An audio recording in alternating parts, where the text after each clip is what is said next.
കണ്ണൂരിൽ മരിച്ചെന്ന് കരുതി മോർച്ചറിയിലേക്ക് മാറ്റിയ വയോധികന് ജീവൻ. കണ്ണൂർ പാച്ചപ്പൊയ്ക സ്വദേശി പവിത്രനാണ് മോർച്ചറിയിലേക്ക് മാറ്റുന്നതിനിടെ ജീവനുണ്ടെന്ന് അറ്റൻഡർ തിരിച്ചറിഞ്ഞത്.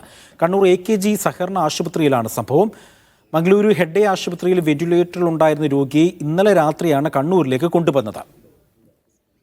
സുനിൽ ഐസക് ഉണ്ട് ഈ വാർത്തയുടെ വിവരങ്ങൾ നൽകാനായി. സുനിൽ, ഇതെന്താണ് ശരിക്കും സംഭവം?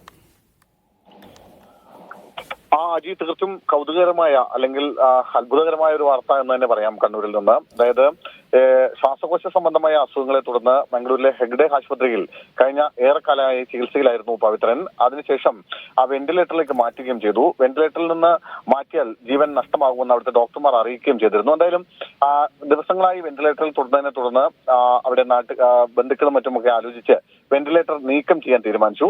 അങ്ങനെ വെന്റിലേറ്റർ നീക്കം ചെയ്ത് രോഗി മരിച്ചു എന്ന് സാക്ഷ്യപ്പെടുത്തിയതിനു ശേഷം ആംബുലൻസിൽ കണ്ണൂരിലേക്ക് കൊണ്ടുവന്നു. എന്നാൽ നേരെ വീട്ടിലേക്ക് കൊണ്ടുപോകേണ്ട, അതിന് പകരം തൽക്കാലത്തേക്ക് ആശുപത്രി മോർച്ചറിയിൽ സൂക്ഷിക്കാം എന്ന് കരുതി ഇന്നലെ രാത്രി 12:15 AKG ആശുപത്രിയിലെ മോർച്ചറിയിലേക്ക് കൊണ്ടുപോയി. അവിടെ നിന്ന് അറ്റൻഡർ പവിത്രനെ അവിടെ മോർച്ചറിയിലേക്ക് മാറ്റുന്നതിനിടയിലാണ് ഈ അറ്റൻഡറുടെ കയ്യിൽ ഇയാൾ പിടിച്ചു എന്നാണ് അറ്റൻഡറുടെ ഒരു ഓഡിയോ ക്ലിപ്പ് പുറത്തു വന്നിട്ടുണ്ട്. അയാൾ പറയുന്നത് അനുസരിച്ചാണെങ്കിൽ ആ സമയത്ത് ഇയാളുടെ വിരലിൽ ഇയാൾ പിടിച്ചു എന്നാണ് പറയുന്നത്. എന്തായാലും പൊടുന്നതിന് തന്നെ അറ്റൻഡർ ഡോക്ടർമാരെ വിവരം അറിയിച്ചു. തുടർന്ന് കാഷ്വാലിറ്റിയിലേക്ക് മാറ്റുകയും ചെയ്തു.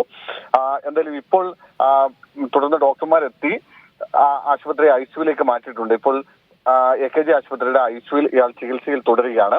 ഈ പ്രാദേശിക ജനപ്രതിനിധികൾ സാക്ഷ്യപ്പെടുത്തിയതിനാലാണ് മോർച്ചറി സൗകര്യം ഒരുക്കി നൽകിയതെന്നാണ് AKG ആശുപത്രി അധികൃതർ പറയുന്നത്. എന്തായാലും പവിത്രൻ മരിച്ചുവെന്ന് ദിനപത്രങ്ങളിലൊക്കെ വാർത്തകളും വരികയും ചെയ്തിരുന്നു. പിന്നാലെയാണ് ഇപ്പോൾ ഇയാൾ ജീവിതത്തിലേക്ക് തിരികെ വന്നിരിക്കുന്നത്.